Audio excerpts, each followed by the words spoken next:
Nggak usah tes DNA, Beb. Iya, ngapain? Wong kita loh sama. Aku mesti seneni mbek wong-wong mesti. Pasang atau posisikan keilmuan dalam posisinya. Mek ngono tok, Pak. Aku iku kabeh wong wis ngomongi aku. Kamu jangan bahas itu, ndak bisa. Karena bahaya sekali menafikan nasab seseorang, siapapun itu. Karena sekali kamu menafikan satu nasab orang, berarti kamu menuduh dia berzina. Iku dosane berarti padha ambek dosane qadzaf.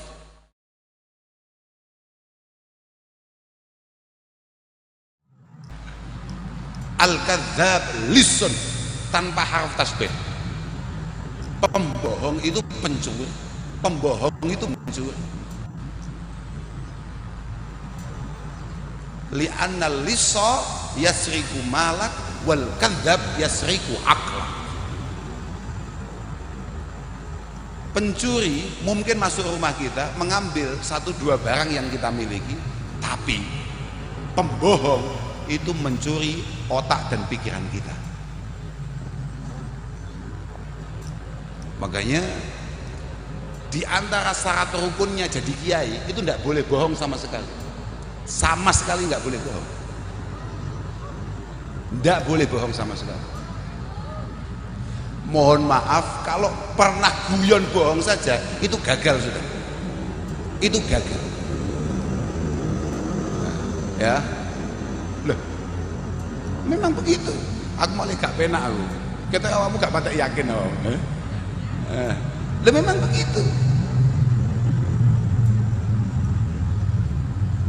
La tahmilil ilma an ahlil bidah wala amman la yu'rafu bitolab wala amman yakdibu fi hadisin nas walau lam yakdib fi hadisi Rasulullah sallallahu alaihi wasallam. Qalahu al-Imam Malik rahimahullahu ta'ala. Kamu jangan sekali-kali menganggap kiai siapapun yang tidak siapapun yang kemudian jelas-jelas melakukan kegiatan-kegiatan bid'ah. Dasar keilmuannya nggak ada.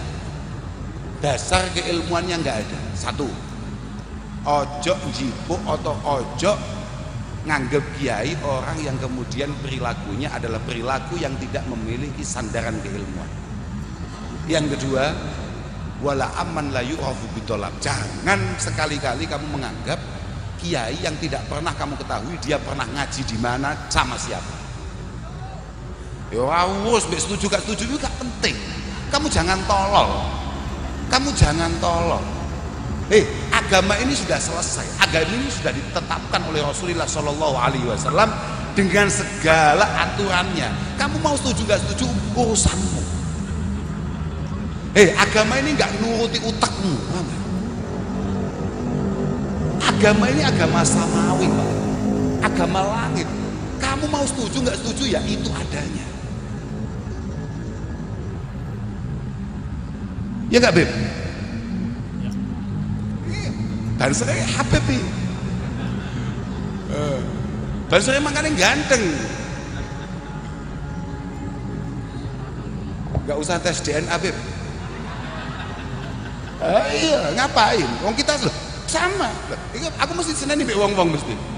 Aku dianggap apa-apa. Enggak. Saya ini orang ngaji. Saya ini orang ngaji. Dan ngaji kita tidak selaras dengan situasi itu. Kamu mau sok-sokan mengaku apalah, senusantara apapun kamu.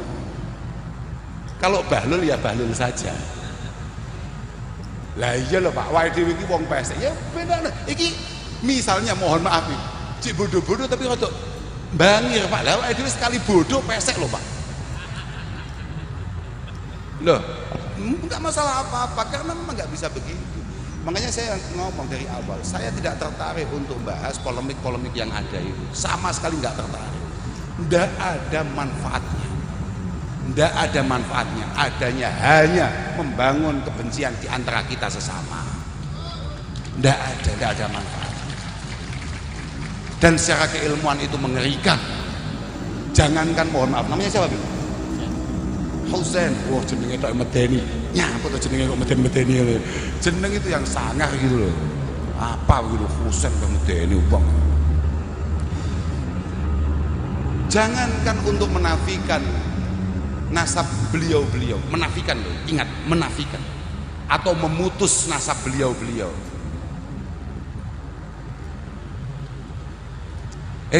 Memutus nasabnya Katimin saja kita ini sudah jelas masuk neraka, Pak.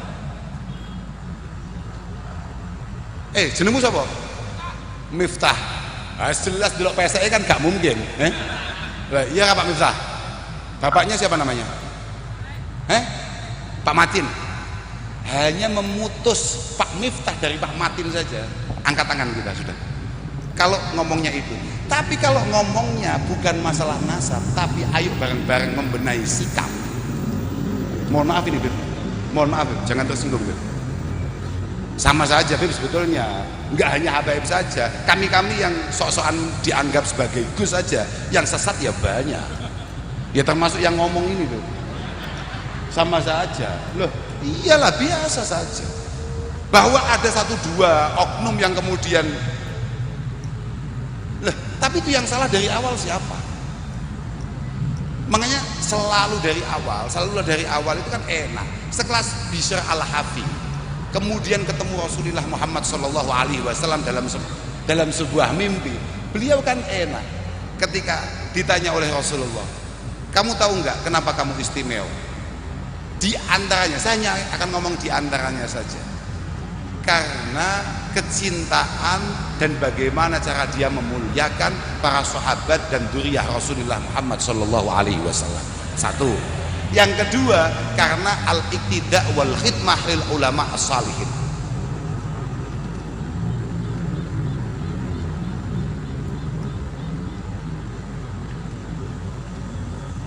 Oh baik, subhanallah. Oke. Nah ini cocok ini, saya sudah waktunya out ini. Saya lapar ini. Enggak, sebentar saja. Oke ya. Kita itu diperintahkan untuk memuliakan siapapun, untuk ikram terhadap siapapun.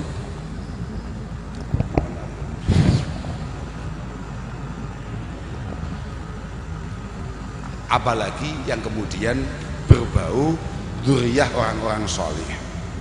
Tapi kita ini harus ikut terhadap ulama, dan mohon maaf, Bib, ulama itu baru memasukkan orang-orang pesek kayak kita ini. Artinya ulama itu non ras, Pak. Ulama itu non ras. Mau siapapun bisa jadi ulama, dan ketika dia jadi ulama maka kewajiban kita harus ikut, Pak. Nah, saya ngomong dari dulu. Saya kalau arahnya untuk menafikan nggak bisa, nggak sanggup saya. Apalagi untuk kemudian bikin usul. Makanya saya ngomong, agama ini dibawa oleh Allah, diturunkan oleh Allah Ta'ala, dibawa oleh Rasulullah SAW dengan segala aturannya. Kamu jangan bikin aturan sendiri. Saya tanya sekarang, ini enak saja. Nah, habis ini pulang saya sudah. Saya tanya, di sini, Saman pernah dengar nggak ada orang pasangan suami istri, kemudian yang perempuan harus karena situasi dan kondisi harus pergi misalnya ke Malaysia, ke Hong Kong, ke Taiwan. Ada contoh seperti itu? Enggak, artinya bahwa situasi seperti itu kan ada di tengah-tengah kita. Ada beberapa orang kemudian harus meninggalkan tanah airnya, misalnya pergi ke Hong Kong, ke Arab Saudi, atau kemana misalnya begitu. Pernah dengar seperti itu? Yang perempuan harus pergi. Setelah 3 tahun dia pergi, tahu-tahu dalam satu lebaran dia pulang, bawa anak bayi usianya 4 bulan. Ini anaknya siapa?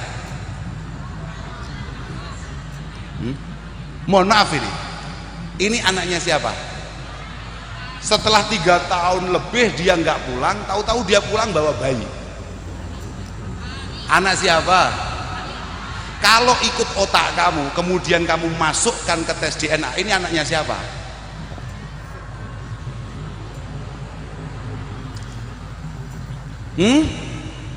Itu kalau enggak anaknya orang lokal yang ada di sana, berarti anaknya sesama pekerja yang kemudian bekerja di sana. Ya berah, logika kan? Tapi untuk Islam tidak. Al-walad lil firas. Ketika pulang, sang suami harus mengakui bahwa itu adanya. bahwa itu adalah anaknya. Ojo, ya itulah maka saya ngomong, agama ini bukan urusan otakmu. Ha.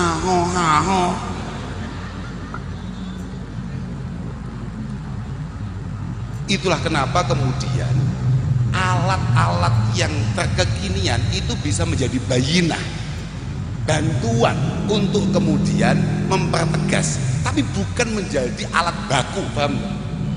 Mohon maaf ini.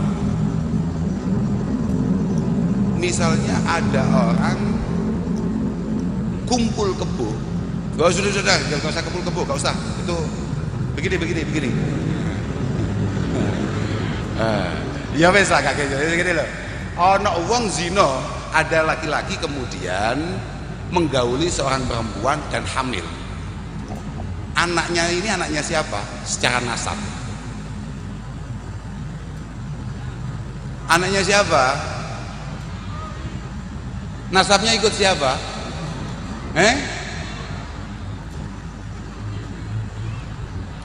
Anak zina maka nasabnya geser ke ibu. Itu kalau di DNA keluarga itu. Tapi agama kita memutus hubungan ini, Pak. Kalau sampean pengen bikin acara baru, tolonglah bikin agama baru. Memang aturannya gitu dari dulu. Dan apa sulitnya kita untuk memuliakan orang? Tapi jangan tolol. Maka mizan kita adalah keilmuan. Mohon maaf Beb, walaupun jenengan udah panggil babeb, kalau memang tidak bisa ditiru lah, kenapa kita harus niru? Mizan kita keilmuan, ini cocok apa tidak? Niki Habib niki. Makanya aku yuk pernah kita bukan urusan masalah menyembah atau tidak menyembah terhadap beliau, enggak. Tapi pasang atau posisikan keilmuan dalam posisinya. Mek ngono tok, Pak. Aku itu kabeh wong wis ngomongi aku, kamu jangan bahas itu, ndak bisa. Karena bahaya sekali menafikan nasab seseorang, siapapun itu. Karena sekali kamu menafikan satu nasab orang, berarti kamu menuduh dia berzina. Iku dosane berarti padha ambek dosane qadzaf. Nanti biar dijelaskan oleh Kiai Subhan, karena kita nggak begitu paham urusan itu. Nah, tapi memang begitu loh Pak, memang begitu, makanya Masya Allah. Assalamualaikum warahmatullahi wabarakatuh. Hamdan wa syukran lillah, wassalatu wassalamu ala rasulillah wa ala alihi wa ashabihi wa mawalah, amma ba'da. Gus Kausar ini dalam berlogika sangat membingungkan.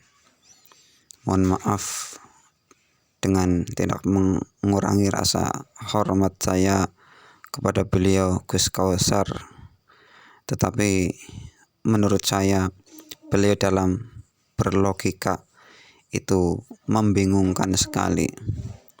Satu sisi beliau supaya mengedepankan ilmu, supaya berlandaskan kepada ilmu, tetapi satu sisi menolak untuk tes DNA. Jadi menurut beliau tes DNA itu tidak bisa menjadi salah satu pendukung ditetapkannya nasab. Seperti yang beliau contohkan, misalkan ada anak yang dihasilkan dari berzina, maka nasabnya bersambungnya kepada ibu. Tetapi ketika dites DNA maka nyambungnya kepada sang ayah. Ya memang secara syariat seperti itu, dinasabkannya anak hasil perbuatan zina adalah kepada sang ibu. Tetapi untuk menentukan ini bapaknya siapa, maka harus dilakukan dengan tes DNA. Benarkah anak ini ada aliran darah dari sang ayah atau tidak? Jadi tes DNA itu memang tidak menentukan nasab dan tidak membatalkan nasab, tetapi menjadi alat pendukung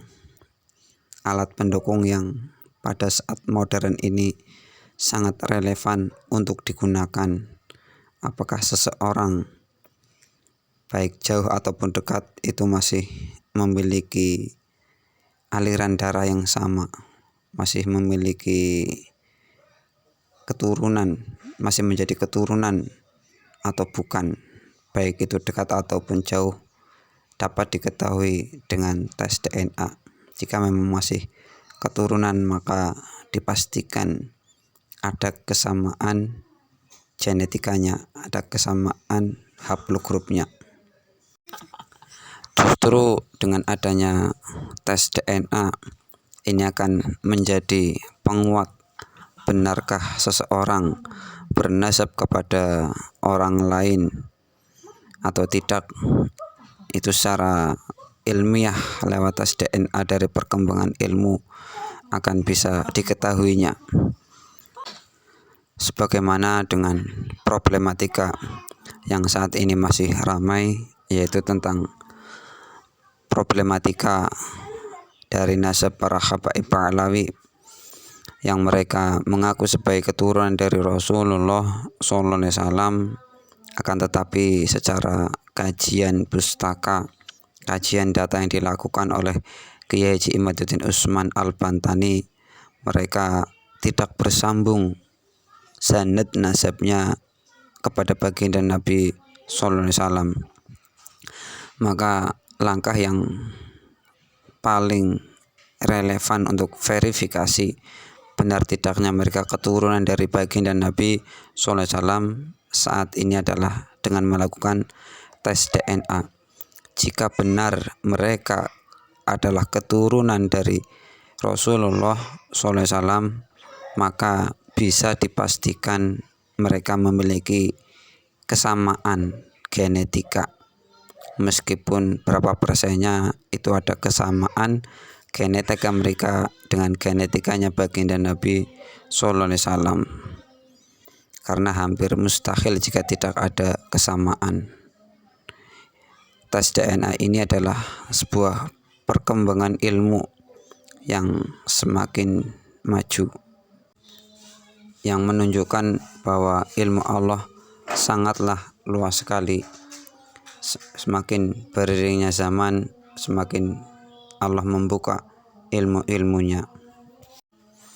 Orang yang menolak perkembangan ilmu termasuk ilmu tes DNA ini, maka orang itu akan menjadi tertawaan zaman karena tidak mengikuti perkembangan ilmu yang telah ada. Demikian, semoga bermanfaat. Wassalamualaikum warahmatullahi wabarakatuh.